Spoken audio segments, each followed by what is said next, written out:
नमस्कार बच्चों, कैसे हैं आप लोग। दोस्तों प्यारे से चैनल पर स्वागत है आप लोगों का और मैं हूं सिद्धार्थ। दोस्तों आज हम लोग करने वाले क्वाड्रेटिक इक्वेशन आपके चैप्टर 4 जो एनसीईआरटी का चैप्टर 4 है उसको 10 मिनट में जल्दी से रिवाइज करते हैं। तो पेपर से पहले जब आप देखो इस वीडियो को जल्दी से देख के चले जाना, आपका पूरा चैप्टर जल्दी से रिवाइज हो जाएगा। तो चलिए शुरू करते हैं दोस्तों। सबसे पहले दोस्तों दो चीजें हैं, एक हमने चैप्टर 1 में देखा था, चैप्टर 2 में पॉलिनोमियल्स होते हैं, क्वाड्रेटिक पॉलिनोमियल। अब पॉलिनोमियल मतलब simple ax² plus b x plus c. Quadratic polynomial मतलब पॉलिनोमियल विद डिग्री 2। ठीक है, पॉलिनोमियल विद डिग्री 2। और दोस्तों इसी को अगर हम लोग एक इक्वेट कर देते हैं, अगर यही क्वाड्रेटिक पॉलिनोमियल को हम इक्वेट कर देते हैं जीरो से, तो ये बन जाता है दोस्तों क्वाड्रेटिक इक्वेशन। ये बन जाती है क्वाड्रेटिक इक्वेशन। ठीक है, सो क्वाड्रेटिक इक्वेशन मतलब पॉलिनोमियल को जीरो से इक्वेट कर दो। ठीक है, चलिए अब जैसे फॉर एग्जांपल दोस्तों हमारे पास जनरल फॉर्म जो है इसकी क्वाड्रेटिक इक्वेशन की वो ये होती है ax² plus b x plus c equal to zero, जहां पर a जीरो नहीं होना चाहिए। मतलब अगर हम देखें जैसे 2x² प्लस 4x प्लस 5, ये क्वाड्रेटिक पॉलिनोमियल हो गया, इक्वल टू जीरो कर दिया, ये बन गई क्वाड्रेटिक इक्वेशन।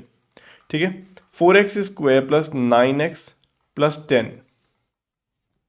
ओके, लेकिन अगर दोस्तों ऐसा कुछ आ जाता है x प्लस 5, क्या ये क्वाड्रेटिक है? नहीं, ये क्वाड्रेटिक नहीं है, क्योंकि हमारी क्वाड्रेटिक होनी चाहिए ax² plus b x plus c, जहां पर a जीरो नहीं होना चाहिए।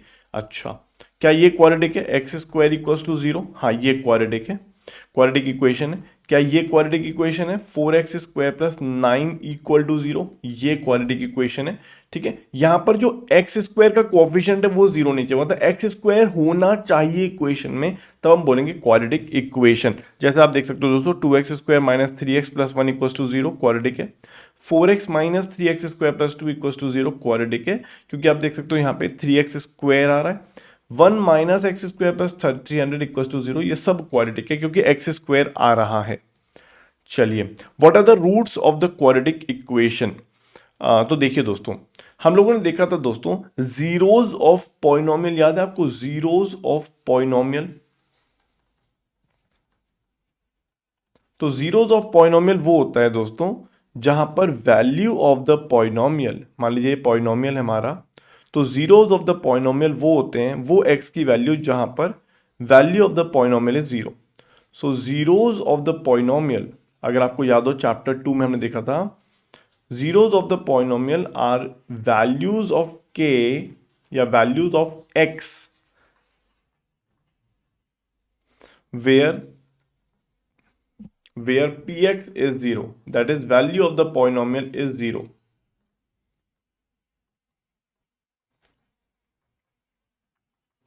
ठीक है ना, ये होता है जीरोस ऑफ द पॉलिनोमियल। और दोस्तों उसी चीज को अगर हम ऐसा कह दें कि भैया ax² plus b x plus c अगर हम कह देते हैं इक्वल्स टू जीरो, ये हमारी क्वाड्रेटिक इक्वेशन है। ठीक है, तो बात वही बनती है दोस्तों। तो जो x की वैल्यू इस इक्वेशन को सॉल्व करते हैं, मतलब इस पॉलिनोमियल को जीरो बनाते हैं, उसको कहते हैं रूट्स ऑफ द इक्वेशन। बात वही है, zeros of the polynomial degree 2 polynomial is same as the roots of the equation. तो दोस्तों ये हमारी इक्वेशन है। Now roots of the equation क्या होता है? Roots of the equation are value of x या values of x where the equation is valid या equation is true। equation is true मतलब जहां पर ax² plus b x plus c जो है जीरो हो जाएगा। ठीक है, अब आपको याद होगा दोस्तों यही चीज हमारी जीरोज ऑफ द पॉलिनोमियल थी। तो zeros of the polynomial and roots of the equation same, एक ही बात होती है। ठीक है, they are the same thing. ठीक है, चलें आगे। Perfect, okay. अब देखिए दोस्तों, रिप्रेजेंट करना होता है बहुत सारी चीज़ों को हमें क्वाड्रेटिक इक्वेशन की फॉर्म में। इस टाइप के क्वेश्चंस आपको मिलेंगे, कैसे सॉल्व करने हैं तरीका बताता हूँ। ये कहता है John and Jivanti together have 45 marbles. तो मान लीजिए दोस्तों जॉन के पास अगर x मार्बल्स हैं, तो जीवंती के पास कितने मार्बल्स होंगे? 45 माइनस एक्स, क्योंकि दोनों के पास जो टोटल है वो 45 है। ठीक है, both of them lost 5 marble each, तो दोनों ने 5 मार्बल्स लूज कर दिए। यहां से 5 सब्ट्रैक्ट करेंगे तो बनेगा 40 minus x. Now the product of the number of marbles is 124। तो इसका मतलब दोस्तों x minus 5 multiplied by 40 minus x is equal to 124। अब इस तरह से इक्वेशन बनती है दोस्तों, इसको सॉल्व करेंगे and get the result. Multiply करिए इसको, x into 40 x into x square minus 5 into 40 and minus 5 into minus 5x plus 5x हो जाएगा इज इक्वल टू 124। अब आप देखिए दोस्तों ये क्या बन गई equation, minus x square plus 45x, ये क्या बन गई दोस्तों 40 इंटू 5 200 माइनस 200 और इसको भी 124 को भी इधर ले आइए तो minus 324 equals to 0। This is the equation and आप देख सकते हो दोस्तों क्वाड्रेटिक इक्वेशन है। इस इक्वेशन को सॉल्व करेंगे, we will find the value of x that solve this equation and then हमें दोस्तों जॉन के नंबर ऑफ मार्बल मिल जाएंगे और जीवंती के नंबर ऑफ मार्बल्स मिल जाएंगे।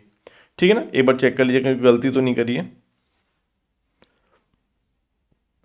200 और 124 ठीक लग रहा है, ठीक है ना। तो इस तरह से हमें शुरुआत करनी होती है। ये आप मेथड ये याद रखना कि भाई इस तरह से हम शुरुआत करते हैं अपने क्वाड्रेटिक इक्वेशंस के क्वेश्चंस को सॉल्व करने के लिए। चलिए अब हम आगे चलते हैं दोस्तों। जैसे ये वाला क्वेश्चन है, ये भी सिमिलर फॉर्मेट का है, बस फॉर्मेट बता रहा हूं आप लोगों को। Cottage industry produces a certain number of toys in a day. तो मान लीजिए दोस्तों नंबर ऑफ टॉयज कितने हैं, एक्स हो गए, ठीक है। The cost of production of each toy was found to be 55 minus the number of toys. तो कॉस्ट क्या हो गई दोस्तों 55 minus x, okay. On a particular day, the total cost of production was 750. Total cost of production क्या होगा दोस्तों,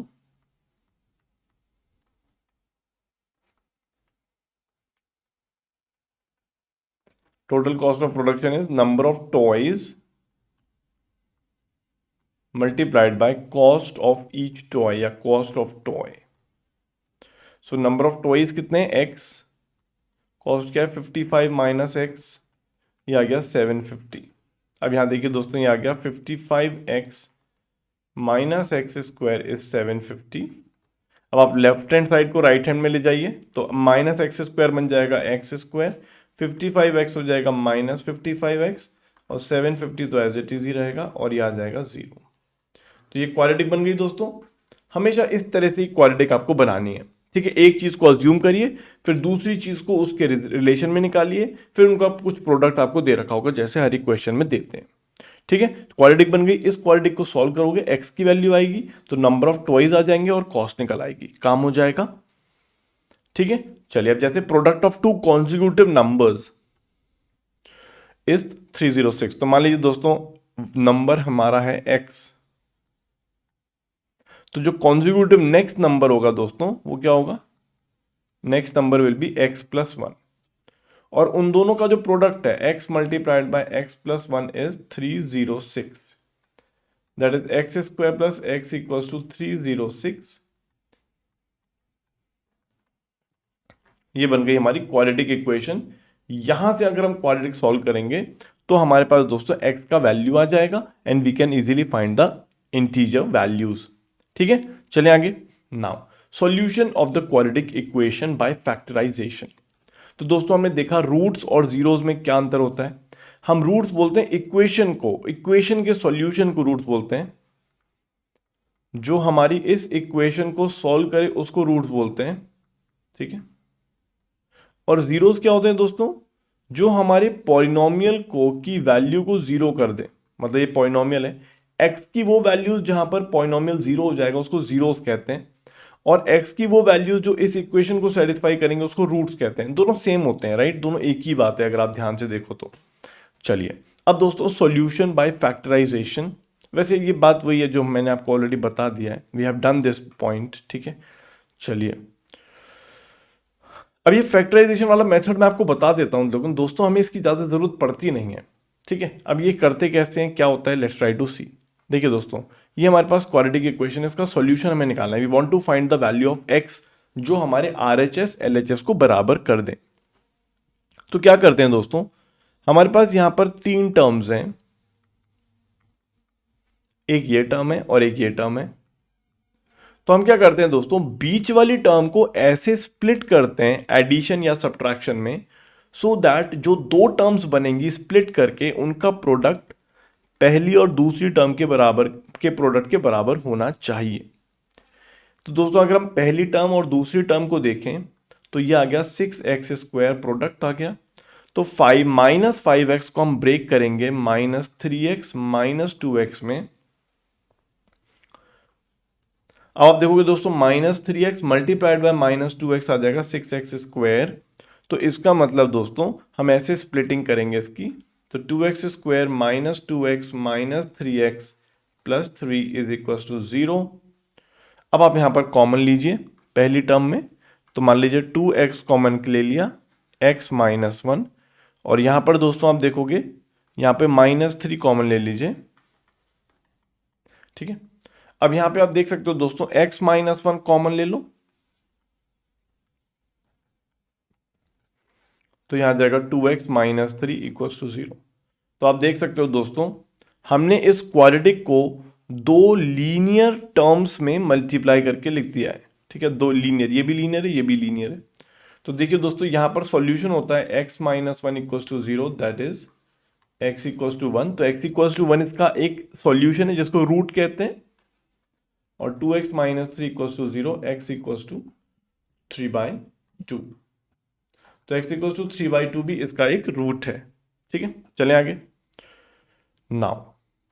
तो इस तरह से हम फैक्टराइजेशन वाला मेथड यूज करेंगे दोस्तों, ठीक है। इस तरह से हम फैक्टराइजेशन वाला मेथड यूज कर सकते हैं, ठीक है। चलिए नेक्स्ट।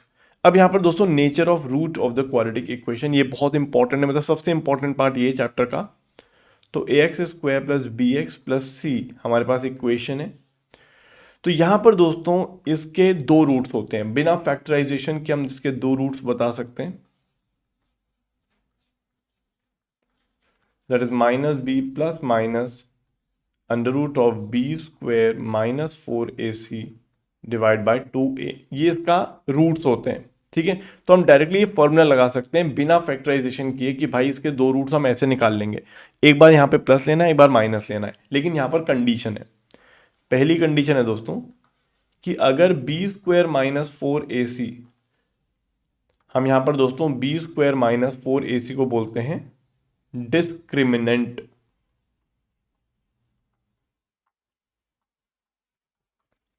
तो अगर दोस्तों b² - 4ac पॉजिटिव है तो उस केस में दोस्तों अंडर रूट का वैल्यू हमें कुछ मिलेगा, विल गेट सम वैल्यू, हमें यहाँ पर अंडर रूट में कुछ जो भी है पॉजिटिव नंबर मिलेगा। तो अंडर रूट का जो रिजल्ट है वो कुछ नंबर मिलेगा हमें, और यहाँ पर दोस्तों will get 2 real roots, will get 2 real roots, ठीक है। अगर दोस्तों मान लीजिए b² - 4ac 0 हो गया, तो इसका मतलब ये वाली टर्म खत्म हो गई, सिर्फ बचेगा -b/2a, और यहाँ पे आप देखोगे दोस्तों विल गेट 1 रूट, ठीक है।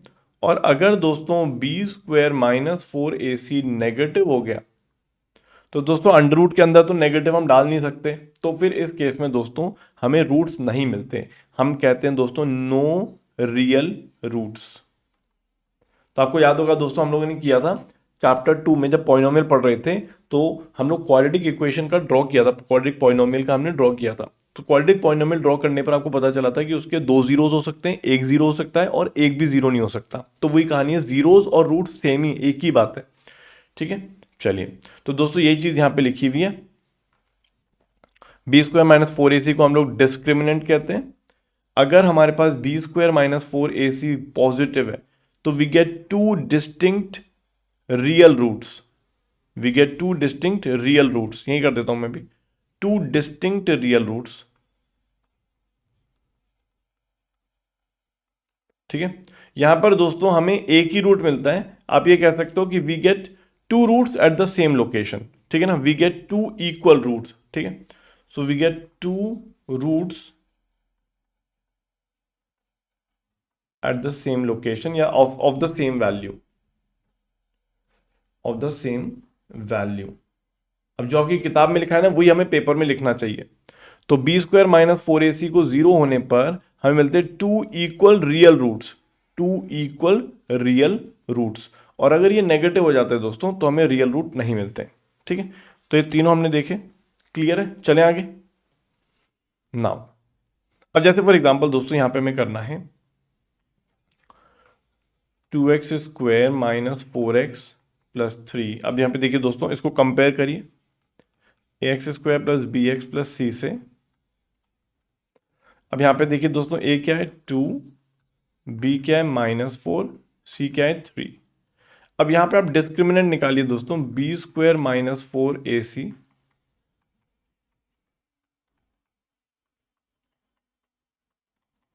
तो यह आ जाएगा दोस्तों 16 माइनस 24, नेगेटिव वैल्यू आ रही है। इसका मतलब दोस्तों इसके नो रियल रूट्स।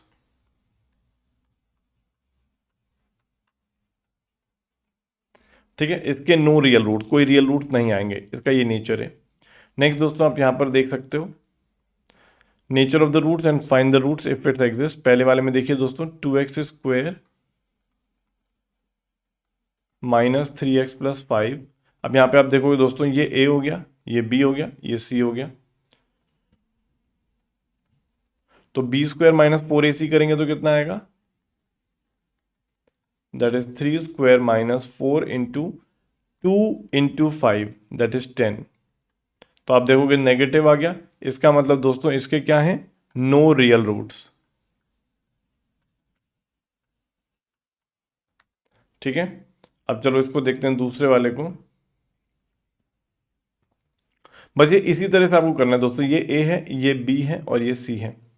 तो बी स्क्वायर माइनस 4ac करेंगे कितना आएगा, बी स्क्वायर इज 4√3 का होल स्क्वायर माइनस 4 इंटू सी इंटू ए, या ए क्या है 3, ये क्या है 4। ये कितना आ जाएगा दोस्तों, इसको हम सॉल्व करेंगे तो this will come out to be 16 into 3 that is 48 minus 48, ये 0 आ गया दोस्तों। तो इसको हम बोलेंगे दोस्तों we have 2 real roots but equal value, 2 real equal roots. ठीक है ना। अब इसकी वैल्यू भी निकाल लो कितने बनेगी, तो अगर आप देखोगे तो वैल्यू हम आराम से निकाल सकते हैं। तो यहाँ पर दोस्तों मैंने आपको बताया था जब बी स्क्वायर माइनस 4ac 0 हो जाता है तो हमारे रूट्स बनते हैं -b/2a, दैट इज b हमारा -4√3, तो उसको हम करेंगे दोस्तों -4√3 divide by 2 into a that is 3। तो याद रखिएगा दोस्तों 4√3 डिवाइड बाय 6। ठीक है, आप इसको थोड़ा सॉल्व कर सकते हो बट आंसर आ जाएगा। अब तीसरा देखिए दोस्तों, तीसरे वाले में दोस्तों ये a है, ये b है, ये c है। तो b हमें पता चलेगा -6, तो बी स्क्वायर माइनस 4ac कितना हो जाएगा, -6 स्क्वायर माइनस 4 इंटू 2 इंटू 3 कितना आ जाएगा, ये 36 और ये 4 टू द 12 एंड 3, ये भी वही बनेगा 4 टू द 8 इंटू 3 24, सॉरी गलती हो गई, 4 टू द 8 इंटू 3 24 36 माइनस 24 कितना होता है दोस्तों, 6 और 6 12। Yes, so this is what we have. अब यहां पर देखेंगे दोस्तों 2 डिस्टिंक्ट रियल रूट्स आएंगे।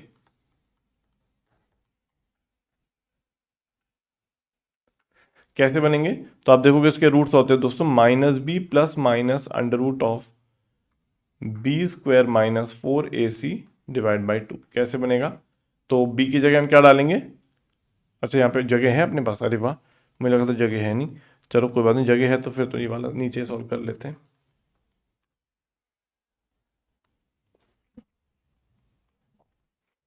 तीसरा वाला बाकी तो करने की जरूरत नहीं है। अब यहाँ पे देखिए दोस्तों क्या बनेगा, b इज -6, तो minus of -6, b square minus 4ac हमने निकाल लिया है। तो याद रखिएगा दोस्तों 6 plus minus √12 by 2, that is 2 root आ गया दोस्तों, एक आ गया 6 प्लस √12 बाई 2 और दूसरा आ गया 6 माइनस √12 बाई 2। ठीक है ना, क्या ये क्लियर है। तो तीसरा वाला भी हो गया, हमें कोई परेशानी नहीं आई। ठीक है, चलिए अब इस टाइप का क्वेश्चन भी आ सकता है दोस्तों, जिसमें वो कहता है, मान लो ये क्वेश्चन है, इसमें कहता है find the value of k so that हमें 2 इक्वल रूट्स मिले। तो देखिए दोस्तों अगर हम पहले वाले को देखें तो यहाँ पे a क्या है 2, बी क्या है के, सी क्या है 6। तो इक्वल रूट्स के लिए क्या चाहिए, बी स्क्वायर माइनस 4ac को 0 चाहिए, मतलब के square should be equals to 4 into a c into a c, a क्या है 2 और सी क्या है 6। तो k square is 8 into 6 that is 48, 4 to the 8 and 8 to the, ठीक है। सो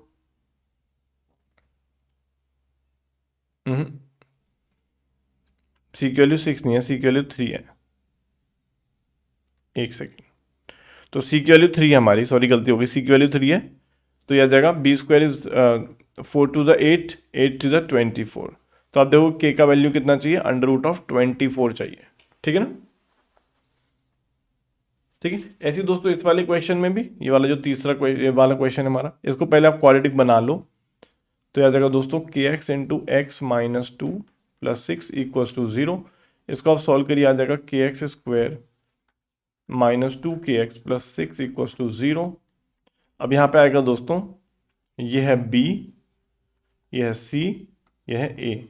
इक्वल रूट्स के लिए दोस्तों बी स्क्वायर मतलब माइनस 2 के whole square is equals to 4 into a into c, ठीक है ना, ये आ गया। तो ये अगर आप सॉल्व करोगे दोस्तों 4 ए सी, तो यह आ जाएगा दोस्तों 4k square is equals to 4k into 6। 4k से 4k काट दो, k इक्वल टू 6 आ जाएगा, ठीक है। इस तरह से हम लोग सॉल्व कर सकते हैं दोस्तों, ठीक है ना। ओके, तो हम लोगों ने दोस्तों पूरा चैप्टर रिवाइज किया with all the important properties, important concepts, ठीक है। So thank you, bye bye and take care.